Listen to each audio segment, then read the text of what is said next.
Okay, let's go ahead and begin part one. I'm going to start with the Bible book board right behind me. Now, on this board are all the Old Testament books, and there are 39 of them. Now, just as a reminder, the entire Bible tells one story. The Old Testament is the first half of that story, and the New Testament is the second half of that story. And so when you put them together, they tell one story. So this class, the Tanakh Travelers class, we take you through the first half of that story, the Old Testament story here. So the Old Testament books that are listed here, even in your table of contents in your Bible, they do not tell the story in chronological order. But these books do tell the story in chronological order, and I'll point those out. It's the ones with the red dots. There are 13 of them. Genesis, Exodus, Numbers, Deuteronomy, Joshua, Judges, Ruth, 1st and 2nd Samuel, 1st and 2nd Kings, Ezra, and Nehemiah, and that's it. So obviously it's like, okay, well, where do all the other books fit in? All the other books that I did not mention. Well, all of them fit into these 13 books. For example, the story of Job, right here, the story of Job takes place during the time of the patriarchs in the book of Genesis. We have the book of Leviticus. It doesn't continue the story. It's just a handbook for the priests, and that takes place right here in the book of Exodus. The story of Ruth, even though she furthers her story takes place in the book of Judges. When we come down to 1st and 2nd Chronicles, that does not further the storyline. It repeats what's in the books of Samuel and what's in the books of the Kings. All it does is add a little more detail. It repeats what's in those books. And then as we continue to go on here at the book of Esther, which we have not done yet, her story actually fits right here between the books of Ezra and Nehemiah. When we come over here, we have the book of Psalms. A lot of it was written by King David, and his story about his life was right here. When it comes to the books of Proverbs, Ecclesiastes, and Solomon, those were written by King Solomon, and he was king during 1st Kings, so that's where those books fit. And get this, all the rest of these books over here under the prophets, the prophetic books, their story, their message takes place in 1st and 2nd Kings and in Ezra and Nehemiah. And that's pretty much how that goes. So if we look here, we have turned over just about all the books except for Ezra, Nehemiah, Esther, Haggai, Zechariah, and Malachi. And then we'll pretty much be done. Now, because it's been a while since we've met, I'm going to rewind the story up to today's story. So, here we go. In Genesis, God told a man named Abraham that he would use his descendants to basically do two things. Number one, to bring the sin fixer into the world. Now, in the Bible, the sin fixer is called the deliverer, or the promised one, or the Messiah, and we know him as Jesus. And number two, God wanted to use Abraham's descendants to reach a world that did not know him. So, Abraham's descendants made a legal agreement, or what the Bible calls a covenant, with God, where they said, yes, we want to do those two things. At that point, God called Abraham's descendants his people. Then he taught his people how to be his people. Now keep in mind that the world at that time worshipped false gods. Now remember, ancient people wrote about these gods. We've talked about this a lot. And this is what they said in their writings. These gods required living a life of wickedness in order to please them. These gods required sacrificing children in order to appease them. The followers of these gods were afraid of them because they were mean and unpredictable. These gods kept their distance from humans because they hated them.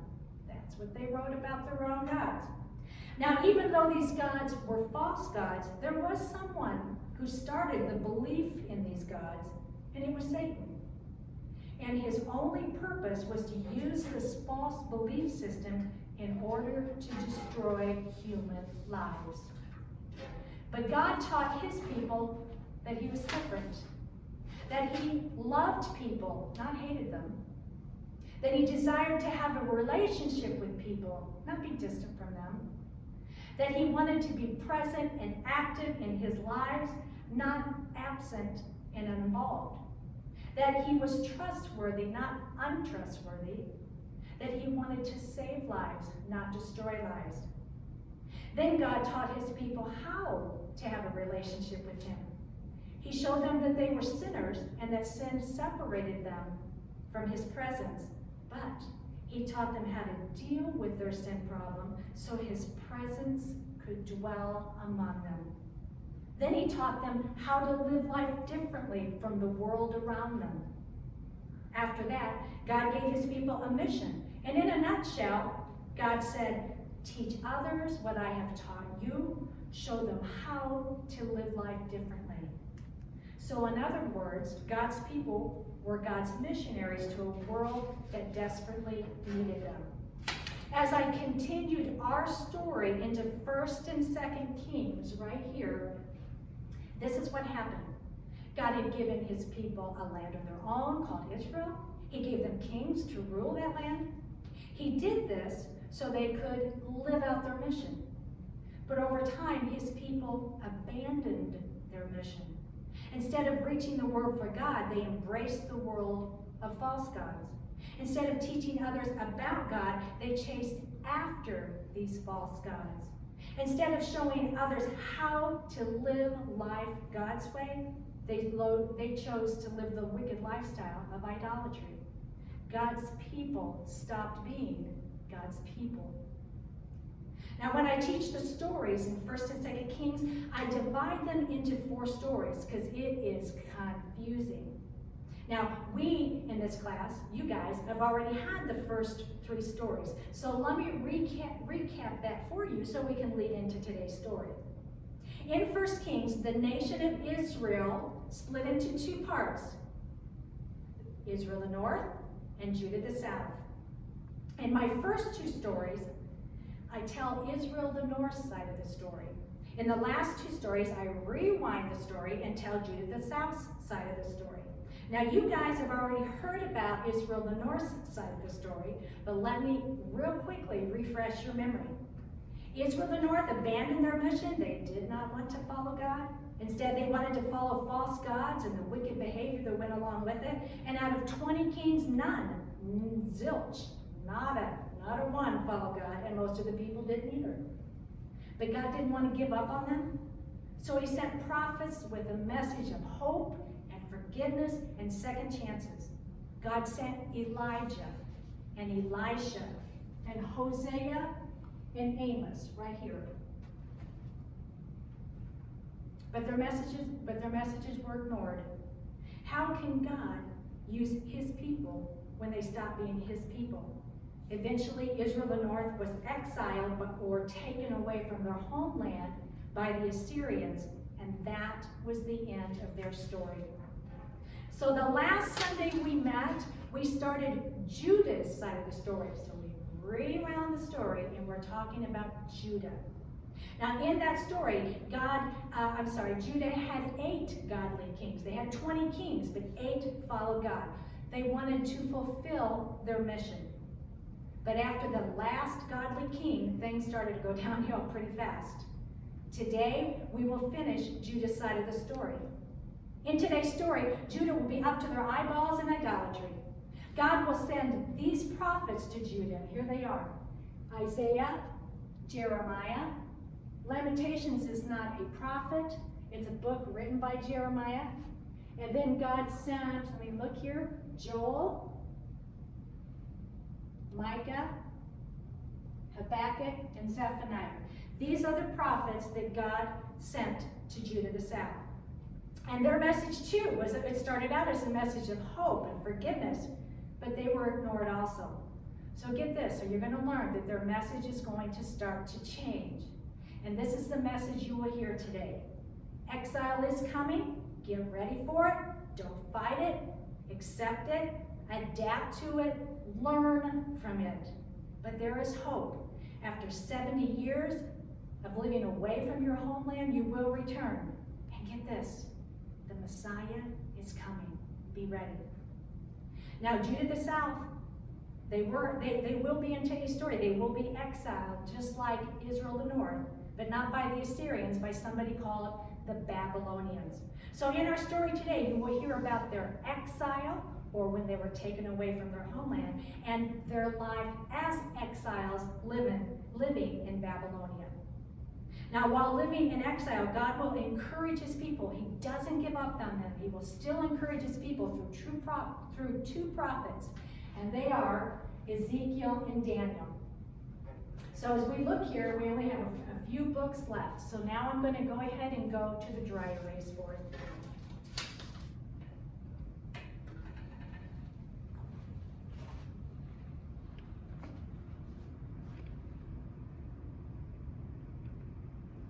Now the dry erase board, it gives you a visual of what I just talked about here a little bit. And also, if you guys remember, it helps you remember what prophets go where and so on and so forth. And I give you clues. So let me just show you a visual of what I just talked about there. Here's Israel. It was divided into two, Israel the north and Judah the south. Israel had no good kings, not one. These were the prophets sent to Israel the north, and how I taught you to remember who they were E-E-Haw. I know that's weird, but for some reason you guys remember it. E-E-Haw, if you can remember that. Elijah, Elisha, Hosea, and Amos. And then what happened is they were exiled by the Assyrians. Now here's the interesting thing about the Assyrians and their exile policy. Whenever they captured people or took them captive, they took them back to their empire and scattered them around their empire so they would lose their identity. The same thing happened with the Jews living in Israel the north. They were not allowed to live together, to marry one another, to continue their way of life. So they lost their identity and they never got to come back home. Now, as we rewind and tell Judah the south side of the story, I don't have you memorize these prophets. You know why? Because it's hard for me, so I don't even have you do it. But in today's story, they will be exiled not by the Assyrians, but by the Babylonians.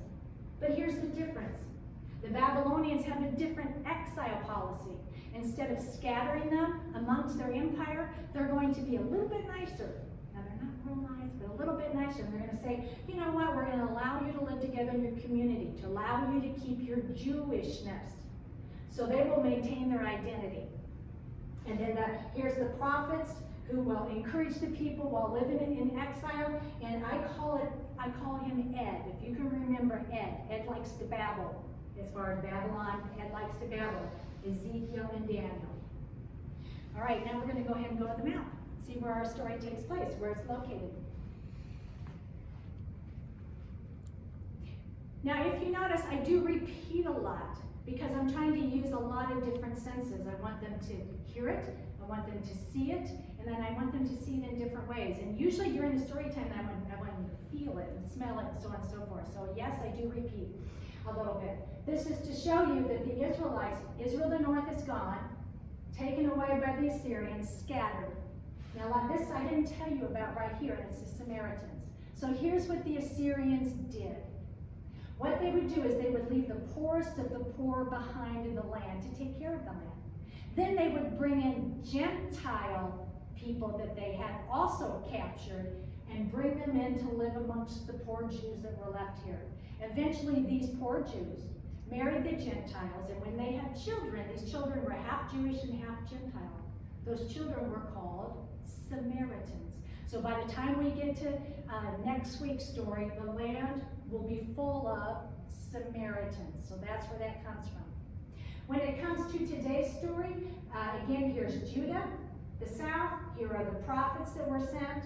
But then the Babylonians will exile them. Here are the Babylonians here. Now the thing about the Babylonians is they conquered Assyria and took over their empire. You guys know what that means by now. You know what empire means. But when the Babylonians came, they didn't just take everybody at once. That's too much work. They took them in 3 sweeps. In the first sweep, they take the best of the best, the smartest, the best looking, whatever. And they take them back first. And one of those that were taken was Daniel, the prophet Daniel. And maybe you've heard of these names. Shadrach, Meshach, and Abednego. They were taken in the first week. So that tells us they were some pretty clever guys. Then the Babylonians will come back, and then they will take more Jews away in the second sweep. And in this sweep, it's like the military people and the craftsmen people. Those are people that make things because they can make money from them. Okay, and taken in this group is Ezekiel, the other prophet over here. And then in the third sweep are the common people, and they took the common people. Now, let me show you something right here in Babylonia, right here. The capital of Babylonia was Babylon. Awesome, I can't wait to the PowerPoint on this one, because we're going to see a lot of pictures about Babylon. The king of Babylonia was Nebuchadnezzar. He was the one that exiled them away. He was a genius, let me tell you. He was a master builder. We're going to hear about that in the PowerPoint. But Babylon was a city like no other. And pretty much the Jews were able to live together here. This is just to show you that Ezekiel and Daniel were the prophets here in Babylon, and this is a reminder that they will get to go back home in 70 years. In 2 last countries I want to mention, they have to do with the end of today's story. Media, which is really off our map, but located about right here, and then Persia. Oh man, are they something? They will unite together, conquer the mighty Babylonians. Then Persia will say, no, I don't need you anymore, media. And the Persians will become the next world power.